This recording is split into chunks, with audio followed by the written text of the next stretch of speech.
Bonjour, vous êtes en compagnie de Daniel pour l'émission Fenêtre sur soi. Rencontrer son âme, se connaître au plus profond de soi, trouver l'unité. Nous avons tous ce rêve d'harmonie intérieure, d'une réalité apaisée et apaisante. Le rêve d'éveil, une clé pour nous y amener.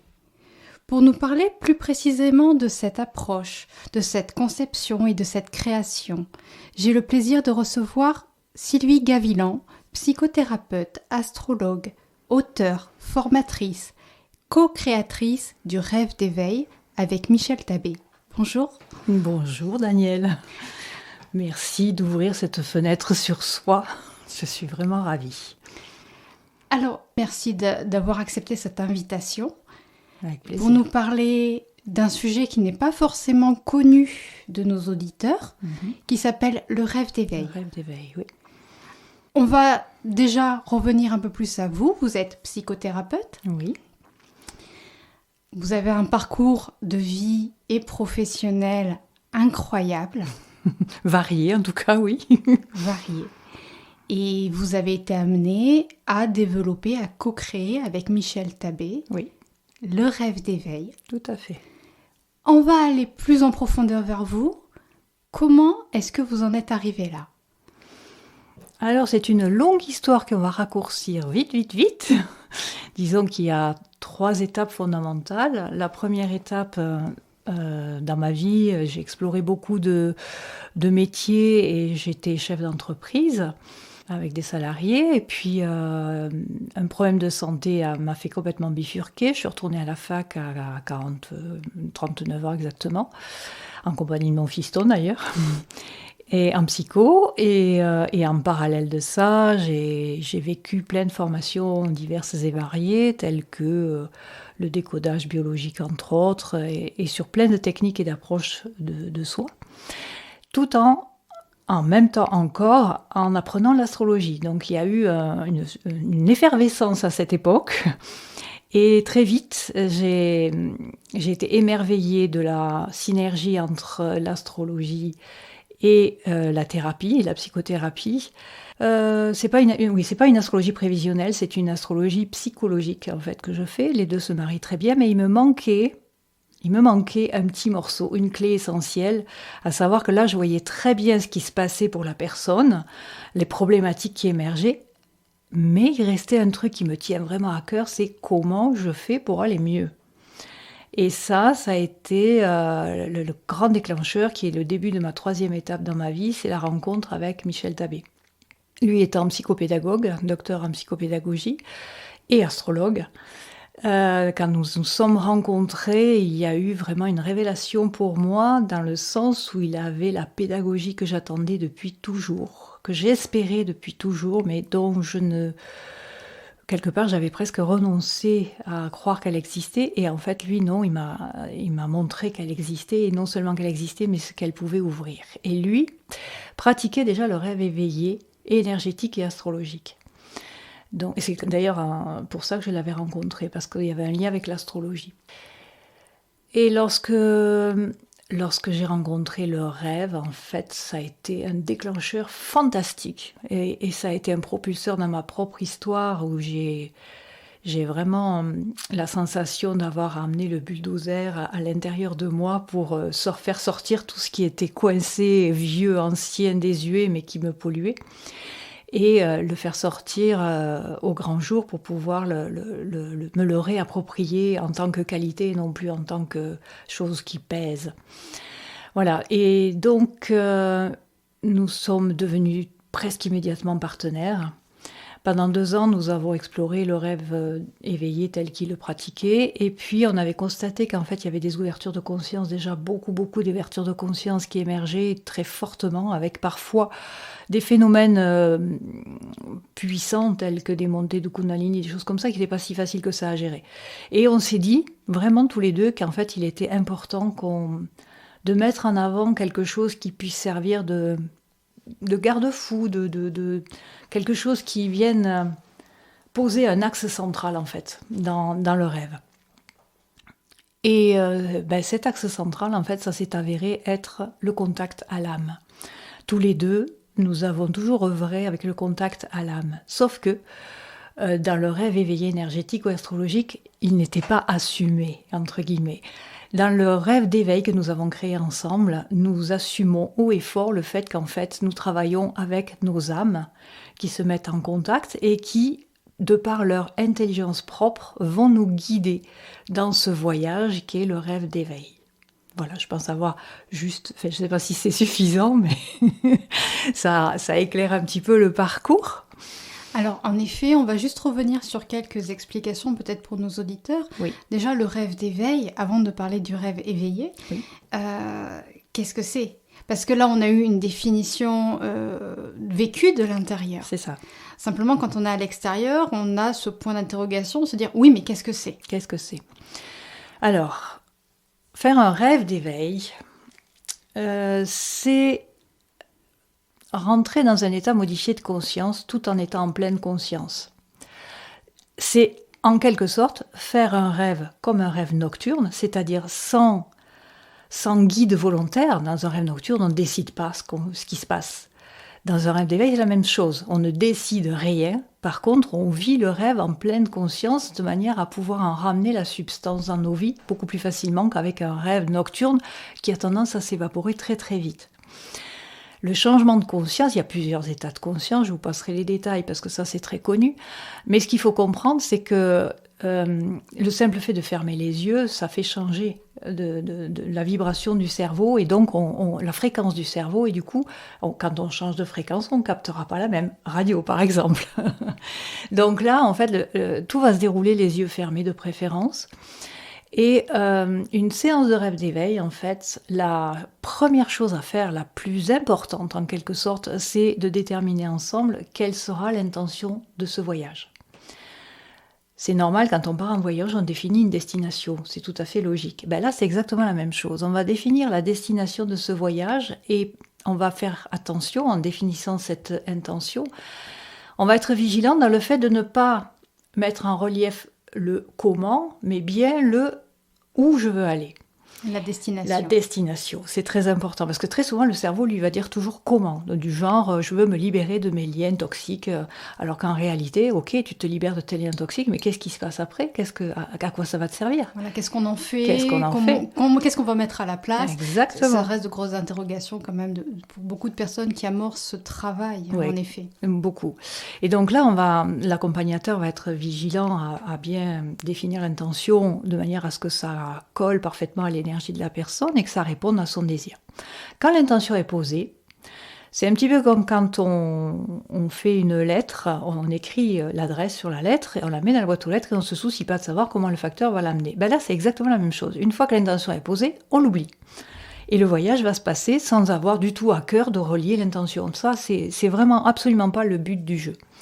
Et du coup, dans une séance individuelle, nous allons faire un petit temps de relaxation. L'accompagnateur va faire un petit temps de relaxation de manière à bien s'apaiser et à savourer le fait que je suis en contact avec moi-même et que c'est un moment de plaisir et de rencontre avec moi. Et puis, au bout d'un petit temps, on va ouvrir simplement la porte en disant, dès que quelque chose est là, dès que quelque chose est présent, une image, une sensation, un paysage, un être, peu importe, je vous demande de me le décrire. Et à partir de là, le rêveur va se mettre à raconter ce qu'il vit dans son voyage. Et l'accompagnateur va se positionner en position de lanterne qui éclaire le chemin de notre rêveur où qu'il aille. De manière à ce qu'il ait la conscience qu'il n'y va pas tout seul, qu'il est en présence de son âme et de sa lanterne qui lui permet d'aller même dans les endroits les plus sombres si toutefois son âme a décidé de l'amener là. L'accompagnateur va évidemment... Alors, il y a 1000 façons de rêver. Certains vont être très kinesthésiques, d'autres vont voir des formes géométriques, d'autres vont voir des images, des scénarios, des contes, tout est possible. Et il y a une chose qu'il est absolument capital de savoir, c'est qu'il n'y a pas de rêve raté. Tout rêve que l'on fait est un trésor. Il contient un trésor et l'accompagnateur va aider le rêveur après, à la fin de la séance, lorsque le rêve sera terminé, à révéler le trésor contenu dans ce rêve.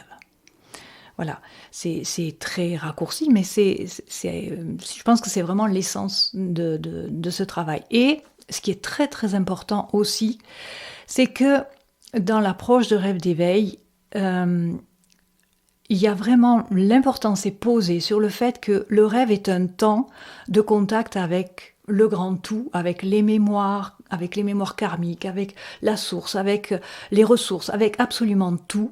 Et dans ce temps, notre âme va nous conduire dans un endroit que nous avons besoin d'explorer. Ce peut être un endroit à ressources, comme ce peut être un endroit de trauma, par exemple, mais qui va être accompagné par notre âme. Et cette quête, cet endroit, ce lieu, ce que l'on va chercher, il nous appartient après à nous, rêveurs et accompagnateurs, de le faire descendre dans nos vies pour qu'il s'incarne dans nos vies et qu'il change nos vies. Il ne s'agit pas de parler de spiritualité pour une fuite et pour se sentir mieux. Non, c'est vraiment une spiritualité qui descend dans nos vies et qui va s'incarner d'une façon tout à fait remarquable. Alors plus ça va, plus ça s'incarne vite dans nos vies. Et évidemment... je peux par exemple faire un rêve dans lequel ça va être présenté sous la forme d'un conte. Et ce conte-là, il est à 1000 lieues de ma vie, évidemment. N'empêche que si par exemple je me trouve face à un dragon dans mon histoire, dans mon conte, je peux aborder ce dragon de 10 000 façons, je peux vouloir le tuer, je peux vouloir jouer avec lui, je peux vouloir m'en faire mon ami, au contraire je peux être terrorisée, enfin bref, tout est possible. Et le choix que je vais faire dans le rêve, la solution qui va émerger et ce que je vais vivre dans le rêve parle exactement de ce qui se passe dans ma vie quand je me retrouve face à mon dragon incarné sous n'importe quelle forme dans ma vie réelle, on va dire. Du coup, ce qui aura émergé dans le rêve sera une ressource directe à intégrer dans ma vie. Et ce qui est très intéressant, c'est de voir que quand c'est réalisé dans le monde subtil, il n'y a plus rien à faire. Il y a juste à laisser faire, à laisser cette descente de solutions qui a déjà pris corps dans le monde subtil, la laisser descendre dans ma vie incarnée. Voilà, je ne sais pas si c'est très clair, mais... Si dans la diagonale, c'est quand même assez explicite. Exactement, donc tu parles de rêve, hein, c'est la base du rêve éveillé. Comment faire la différence, et est-ce qu'il y a une différence entre la construction mentale, l'imagination, oui, et l'état de conscience modifié où, comme là tu donnes l'exemple du dragon et de la notion du conte, quand on se raconte finalement quelque chose, est-ce qu'il y a la possibilité de faire une dissociation d'informations ou est-ce que c'est la même chose ? Alors, il y a beaucoup cette question qui émerge, oui mais c'est mon mental, donc est-ce que c'est juste, je peux tout créer, ça n'a pas de sens. Et personnellement, dans le rêve d'éveil, ce à quoi j'ai pu assister depuis maintenant plus de 20 ans, c'est le fait qu'en fait, tout ce que nous allons créer, qu'il soit issu de notre mental basé sur du vouloir quelque part, ou qu'il soit issu sur quelque chose qui s'impose, est valable. Est totalement valable et il est parfaitement juste par rapport à ce qui se passe pour moi à cet instant précis de ma vie. Donc il n'y a pas à craindre d'avoir trop de mental.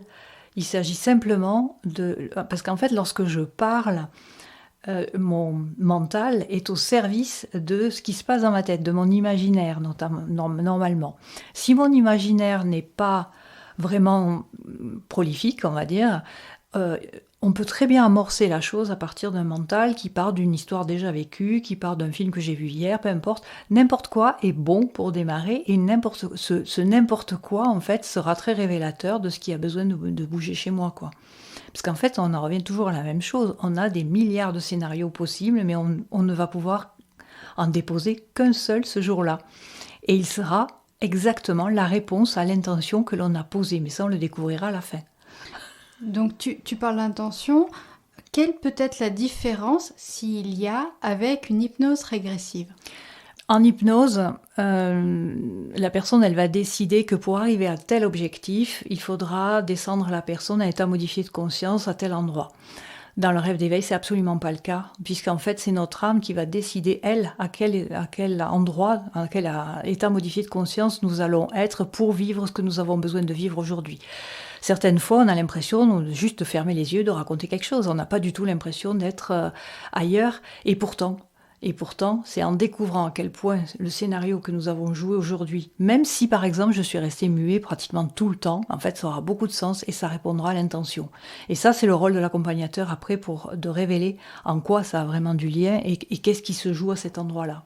Mais là, en plus, tu parles de mutisme. Il se peut que certaines personnes n'arrivent pas à exprimer verbalement ce qui se passe à l'intérieur d'eux. C'est tout à fait possible. Et ça m'est arrivé une fois où une personne a pleuré tout le long de la séance sans pouvoir prononcer un seul mot.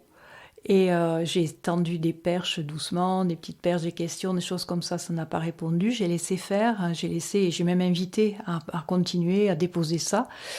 Et à la fin de la séance, j'ai juste dit, bon, nous ne savons pas ce qui s'est passé, mais nous savons une chose, c'est que c'est en réponse directe avec l'intention qui a été posée. Donc moi, ma suggestion, c'est vraiment d'accueillir ça et de voir ce qui se passe dans la nuit, parce que très souvent, ça ouvre la porte du rêve nocturne, de faire un rêve d'éveil.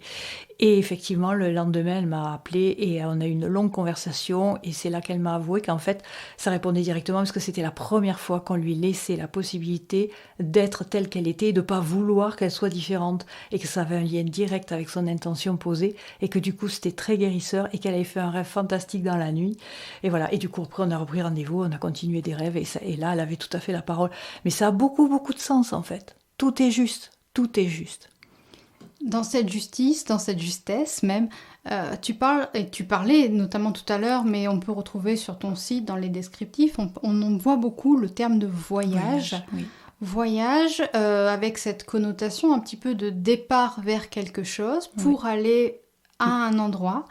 Et quel est-il ce voyage ? Est-ce que c'est le même pour tout le monde ? Ou est-ce que finalement on est sur de la notion de voyage dit initiatique ? Qu'est-ce qu'il en est ? Alors, c'est un voyage, ça c'est certain, c'est un voyage vers soi-même. En cela, il est commun à tous et en même temps différent pour chacun. Et c'est clairement quelque chose d'initiatique. J'ai pratiqué, je suis psychothérapeute, j'ai une boîte à outils vraiment très bien remplie avec plein d'outils. Et ce que je trouve de fantastique avec le rêve d'éveil, c'est la liberté qu'il offre et à travers cette liberté, la capacité au fil des rêves de retrouver notre autonomie, de sortir quelquefois des rôles de victime dans ma vie à des endroits et de reprendre ma part de responsabilité en laissant de côté le côté culpabilité quand même, parce que ça va souvent de pair. Et en fait là, si je reprends ma responsabilité, je reprends mon pouvoir de création, de guérison, de joie, d'amour surtout. Parce qu'en fait, ce à quoi j'ai pu assister, c'est que le rêve d'éveil, c'est vraiment pour moi une invitation profonde à réintroduire l'amour dans nos vies et dans nos corps physiques. Amour qui a trop souvent déserté, qu'on a trop souvent laissé de côté en réponse à des traumatismes divers et variés. Et c'est pour moi une conviction absolue que l'amour est vraiment le guérisseur. Dans ce voyage, c'est l'amour qui guérit, c'est pas l'accompagnateur, non du tout. C'est vraiment, l'accompagnateur n'est qu'une lanterne. N'est qu'un accompagnateur. C'est ça, mais c'est en aucun cas. C'est valable dans toutes les thérapies de toute façon. Oui et non, plus ou moins dans le sens où il y a quand même pas mal de thérapies que j'ai pu rencontrer dans lesquelles il y a un minimum de vouloir secourir l'autre, vouloir qu'il arrive quelque part, vouloir qu'il y arrive le mieux possible, le plus vite possible. Tout ça sont des vouloirs. C'est très inductif. C'est très inductif. Et dans le rêve d'éveil, en fait, on est à 10 000 lieues de ça. On est dans ce qu'on appelle la non-directivité intervenante, ce qui est assez drôle, mais c'est très jungien comme approche. Et dans cette non-directivité, c'est-à-dire qu'on est lanterne, on se contente d'accompagner la personne, sauf dans 2 cas précis, si elle rencontre son enfant intérieur en détresse dans un souvenir, ou si elle se retrouve sur un autre espace-temps que l'on va traiter comme une vie antérieure. Dans ces 2 cas seulement, on reprend la main dans l'espace, le temps de poser 3 questions pour déprogrammer. Et on redonne le rêve au rêveur, il repart dans son rêve et il termine son rêve tel que lui l'entend. Mais il n'y a aucun vouloir. Et ce aucun vouloir de la part de l'accompagnateur est un ingrédient que j'ai peu trouvé dans les thérapies et qui pour moi est l'essence même qui caractérise le rêve d'éveil et sa puissance transformatrice. Ça rappelle aussi la démarche de la grotte de Platon. Exactement. On va à l'intérieur, on peut être accompagné, mais on y va soi-même. Tout à fait. Et c'est très clair aussi, de par mon propre parcours de tout ce qui concerne les maladies, que ce que je crée, la maladie par exemple, je la crée de par ma psyché qui est encombrée de quelques trucs à un moment donné. Ce que je crée, alors je peux le créer, et non seulement je peux le créer, mais je suis la meilleure personne à même de le décréer puisque je l'ai créé. En admettant aussi l'information qu'il y a quand même certains symptômes, certaines maladies où il est quand même nécessaire d'être accompagné par le corps médical aussi. Alors là, ça c'est très très vrai, et ça n'exclut absolument pas le reste, mais par contre, ça induit le fait que je ne peux pas me donner à l'autre dans une volonté qu'il me guérisse. Il y a vraiment une récupération de ma capacité à me guérir, accompagnée bien sûr par une aide, parce qu'il faut savoir que on peut très bien se guérir sur le plan subtil très rapidement, mais que sur le plan physique, c'est pas la même histoire. Le plan physique est beaucoup plus lourd, la vibration est beaucoup plus basse et le temps est beaucoup plus long. Et donc, il y a quelquefois un manque de temps et un besoin d'être accompagné au niveau physique pour que ça suive, en fait. D'où l'importance des médecines conventionnelles telles qu'on les connaît aujourd'hui. Qui répond, enfin, qui pour moi est là encore au cœur du rêve d'éveil, dans le sens où le rêve d'éveil est très réunifiant et non pas séparant. C'est une énergie qui appelle à nous réunifier, à réinclure dans nos vies tout ce que nous avons voulu exclure. Et à réinclure aussi l'association du subtil et de l'incarné, et donc des thérapies alternatives telles qu'on peut les avoir, mais aussi de tout ce qui est médical, bien incarné. Et les recherches se font sur les deux pôles, et il est très important dans l'heure dans laquelle nous sommes, où les corps physiques sont quand même très malmenés, de par les vibrations, les fréquences vibratoires qui augmentent très fort, de pouvoir travailler main dans la main, œuvrer main dans la main. Avec toutes ces informations, tu proposes également des formations, pour le coup. Oui. Alors, ça s'appelle formation, mais en réalité, ça répond au mot de formation dans le sens où on va apprendre comment œuvrer avec les rêves d'éveil, comment s'approprier en fait cette approche de rêve d'éveil. Pour autant, le deuxième titre de la formation, ça s'intitule « Transformation et pacification au cœur de soi ». Parce que oui, on va apprendre comment accompagner quelqu'un dans un rêve, mais on va aussi en même temps le vivre. Donc on va être en même temps accompagnateur et rêveur tout au long de la formation, avec un panel de profils très large. Et du coup, c'est un travail que j'appelle un travail TGV. C'est vraiment un travail à très grande vitesse.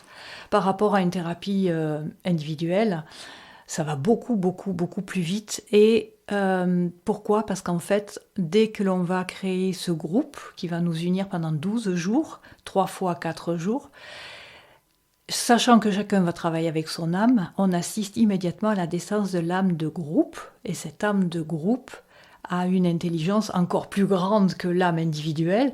Et du coup... en fait, on n'est pas réunis pour rien, on est réunis parce qu'on est appelés. Donc le groupe est l'exact composant d'un puzzle, chacun étant une pièce du puzzle. Et notre âme de groupe va nous permettre de travailler chacun ce qui est bon pour nous à notre instant précis, sachant que ce que moi je vais dénouer va être aussi une résolution pour mon voisin, et réciproquement. Donc ça va démultiplier le potentiel guérison et le potentiel harmonisation surtout qui peut émerger de ça. Est-ce qu'il y a des prérequis pour justement participer aux formations ? Alors absolument aucun prérequis. À aujourd'hui, plus nous avançons, plus il y a de soignants dans les formations, mais ce n'est absolument pas un prérequis.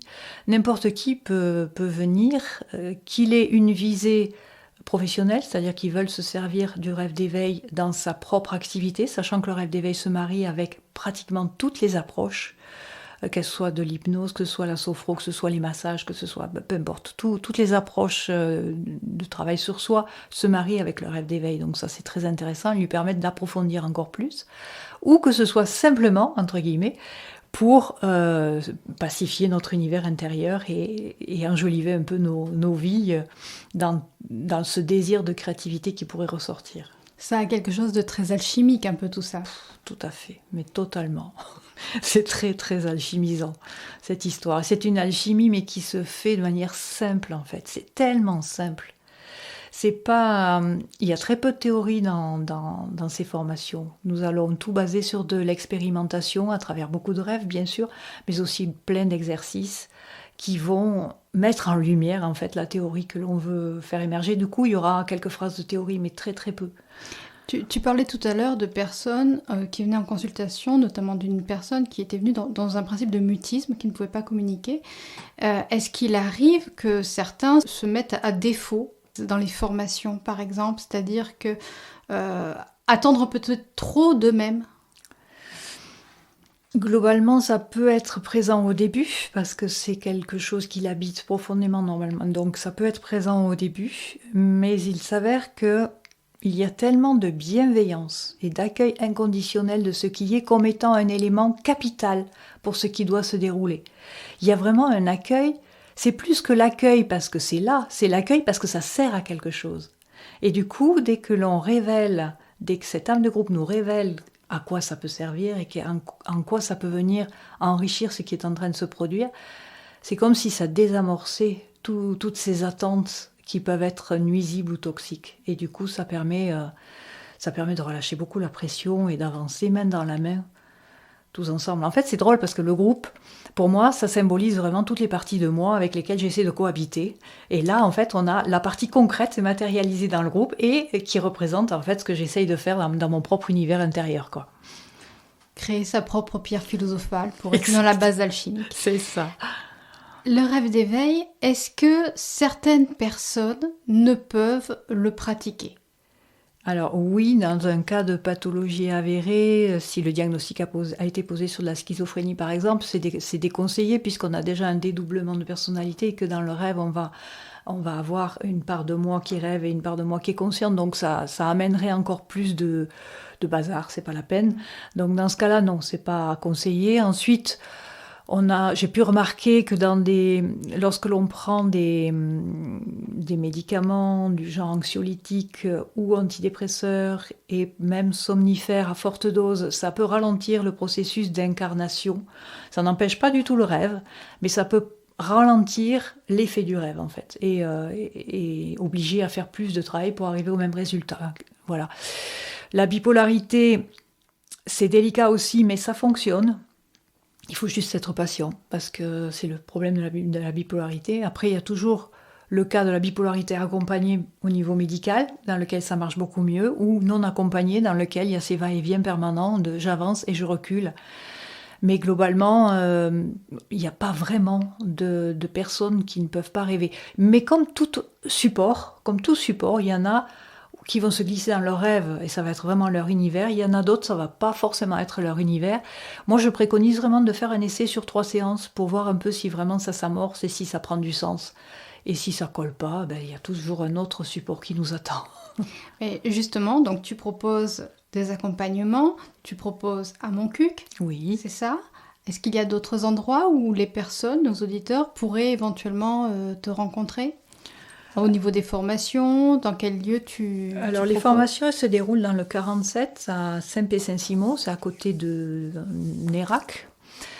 Elles peuvent se dérouler ailleurs, si un groupe est déjà formé, par exemple, moi je peux me déplacer, ça c'est tout à fait faisable. Ensuite, les consultations individuelles, alors moi je reçois dans mon cabinet à Montcuq, dans mon atelier des rêves à Montcuq, mais aussi en visio, avec Skype ou Zoom ou n'importe quoi, on peut très bien travailler et ça fonctionne très très bien. Alors j'étais moi la première à dire que non, je voulais pas travailler avec. Et en réalité, je me suis rendu compte que ça fonctionnait très très bien. Exactement comme si on était ensemble en fait, avec le trajet à moins, ce qui peut quand même s'avérer être un atout. La question par rapport à Skype ou Zoom, c'est le cadre. Comment est-ce que le cadre peut être géré pour un accompagnement de rêve d'éveil? Oh, exactement comme en présentiel, exactement de la même manière. On va faire la même procédure, on va établir l'intention, on va faire tout ça. La seule chose, c'est que si vraiment on a enlevé un très gros morceau pendant le rêve, je vais vraiment inviter la personne qui est arrivée à me tenir informée de l'évolution et si par cas il restait quelque chose à traiter, de ne pas hésiter à revenir vers moi pour qu'on puisse le faire. Mais c'est exactement la même chose en présentiel. Alors au niveau actualité, tu as commis quelques ouvrages. Oui, on peut dire ça comme ça. Alors notamment un descriptif Le rêve d'éveil, coécrit avec Michel Tabé. Oui, tout à fait. Mais également La jeune fille éléphant. La petite fille éléphant. Ouais. Pardon. Oui, alors le premier livre, Le rêve d'éveil, est sorti en 2015 aux éditions Quintessence. Et il parle vraiment de l'approche du rêve d'éveil et avec beaucoup de supports d'exemples en support plutôt. Et le deuxième, La petite fille éléphant, c'est vraiment le pur fruit du rêve d'éveil. Dans le sens où, personnellement, je ne suis absolument pas écrivaine. Et par contre, c'est le fruit d'une expérience que nous avons menée avec Michel Tabé. On a fait plusieurs rêves, 5 rêves sur une année, des rêves à 2, avec un enregistreur. Ces enregistrements, je les ai traduits par écrit. Et puis c'est resté, donc sur le coup, c'était vraiment pour explorer le potentiel de l'âme de couple. Qu'est-ce qu'on pouvait faire avec, en quoi c'était enseignant dans nos vies, et ça a été très révélateur. Et puis, plusieurs années plus tard, je suis tombée sur ce document et en relisant les 5 rêves, les uns derrière les autres, je me suis rendu compte que ça donnait la trame d'un roman. Et d'un seul coup, c'est révélé, mais vraiment une ouverture. J'ai rêvé le livre, il n'y a pas d'autre mot, j'ai rêvé le livre. Et c'est sorti. Et du coup, ça s'appelle La petite fille éléphant. C'est un roman... que j'estime, de par les commentaires qui sont revenus, très guérisseur. Aux éditions. Alors là, par contre, c'est une auto-édition chez Amazon. Oui. D'accord. Donc pour ceux que ça intéresse, vous pouvez soit aller sur le site de Rêve d'éveil, oui, tout à soit fait. aller sur le site dont on ne citera pas le nom Voilà, à l'antenne. C'est ça. Nous arrivons au terme de cette émission. Sylvie, le mot de la fin. Le mot de la fin.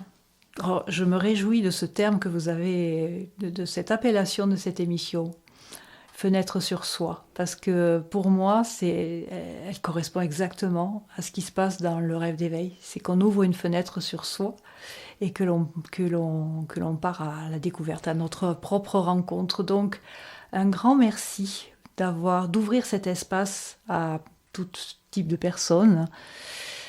C'est très important par les temps qui courent.